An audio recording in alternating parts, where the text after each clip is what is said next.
Всем привет! Прошло больше недели после запуска New World, и за это время мне удалось поиграть на одном из топ.ру серверов и даже прокачаться до 30 уровня, но начну по порядку. Игру я купил 1,5 года назад, поэтому попробовал ее на разных тестах, но без фанатизма, и просто бегал в начальных локах, в основном любуясь видами. Так что к официальному старту готовился очень серьезно, и за день до запуска решил отметить удачное начало в новом проекте. Предсказуемо, что запуск европейских серверов я проспал, и кое-как смог подняться к запуску американских. И сразу хочу отметить одну из главных претензий к Амазону, о которой упоминает каждый лидер мнений в своих обзорах, а именно огромные очереди из-за малой вместимости серверов.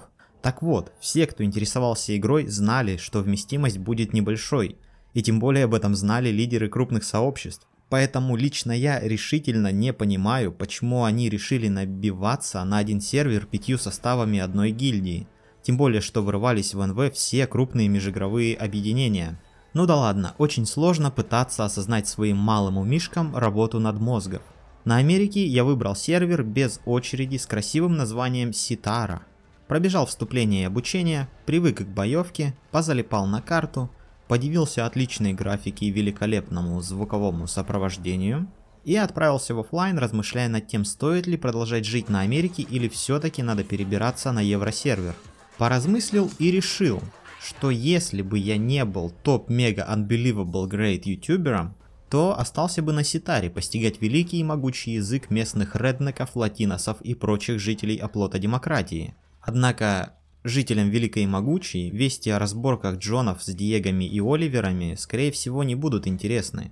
Так что, проснувшись пораньше, на следующий день я зарегистрировался на одном из топ.ру серверов. Я выбирал между Анвин, Балтией и Гипербореей. Естественно, что выбор пал на самое православное название – Гиперборея.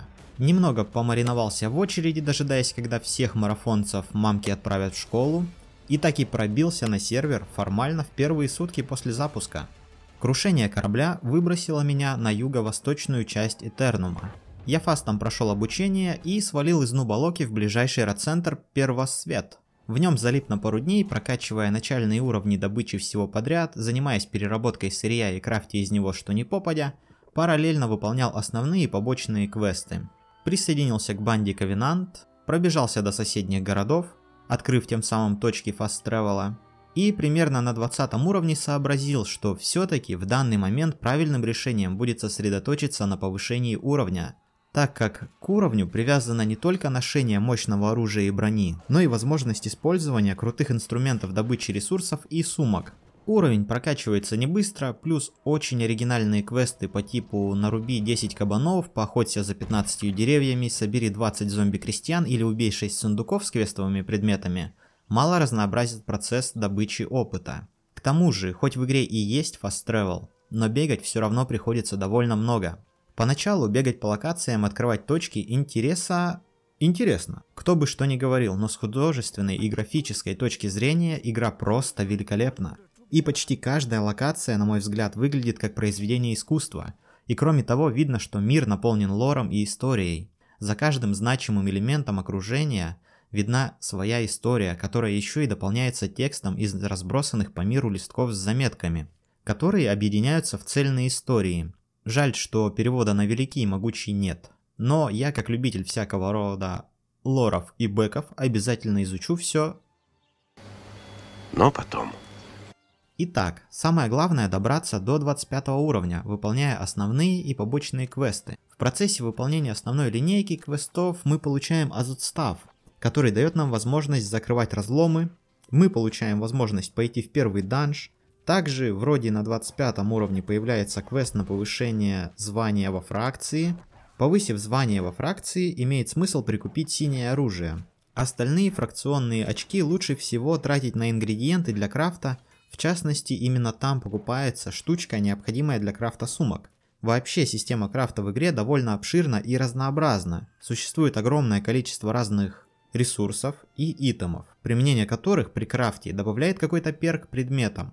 Перков тоже огромное количество. Но вернемся к моему прогрессу. После получения 25 уровня и открытия новых возможностей я задумался о вступлении в гильдию. Стоит сказать, что возможность присоединиться к гильдии напрямую связана с выбором фракции, Так что нужно держать это в голове, практически с самого начала. Я выбрал Ковенант, так как это вторая по силе фракция на Гипербореи в данный момент. Первое место у Синдиката, мародеры пока что в жопе. Лезть в топ гильдии у меня желания не возникло. Так что, увидев флудилку о наборе в Сибирь ДВ гильдию в чате, я присоединился к землякам. Но об игре в гильдии я расскажу в следующем видео. А пока подведу некоторые итоги и дам некоторые советы, если вы планируете врываться в НВ в ближайшее время, они должны быть вам полезны. Первое. Не стремитесь на топовые сервера, они перенаселены и на некоторых уже закрыта возможность регистрации. К тому же на той же Гипербореи спустя неделю стабильно есть очереди задолго до европейского прайма. Хорошо, что я из Сибири и могу зайти в игру супер ранним утром по МСК. Лучше потратить немного времени, выяснить с помощью игровых форумов, где есть ру-гильдии, и идти на среднезаселенные сервера. Второе. Несмотря на то, что правильное решение сосредоточиться на поднятии уровня, не стоит полностью забрасывать сбор и крафт, это очень важная составляющая игры. Плюс многие скрафченные предметы выводятся из игры при помощи побочных квестов. Так что нужно собирать по возможности хотя бы пару видов ресурсов и перерабатывать их с последующим использованием в крафте. Третье. Не стремитесь нестись по квестам, как в корейских гринделках, а то вас начнет очень сильно раздражать симулятор бега. Лучше расслабиться и наслаждаться процессом, любуясь прекрасными видами вокруг и собирая по пути ресурсы.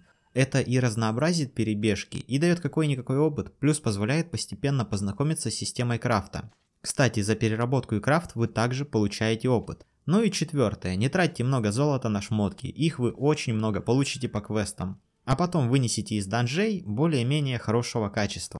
Если говорить лично о моих впечатлениях, то после Албиона это непередаваемая релакс-игра. Вокруг красота, музыка и звуки шикарные. Никто не может тебя гопнуть просто так. Боевка отличная. Всего 2 оружия и по 3 активных скилла на каждом. При этом, само собой, надо немного размышлять, в какой последовательности какой скилл какого оружия использовать. Плюс уклонения и блоки добавляют динамики. Добыча и крафт, можно сказать, улучшенная копия Альбиона, а там очень неплохая система сбора и крафта. Прогресс по уровням, я бы сказал, комфортный, все довольно размеренно и успеваешь разобраться в открывающихся возможностях, плюс наметить следующие цели. В общем, игра супер, на месяц-два активной игры она скорее всего затянет.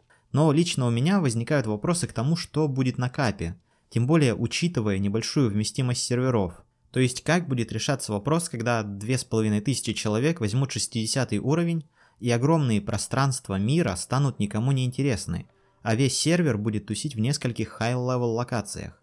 И что будет с мотивацией воевать за низкоуровневые райцентры? Думаю, разработчики уже имеют какое-то решение этой проблемы, но его мы увидим еще не скоро. Пока что все апают уровень, одеваются, собирают ресурсы, качают крафт, готовятся и участвуют в войнах за город и форты. В следующих сериях я буду подробнее останавливаться на разных игровых активностях, соответствующих моему текущему уровню. Так что, если видео вам понравилось, ставьте лайки, дизлайки, подписывайтесь на канал. Всем пока!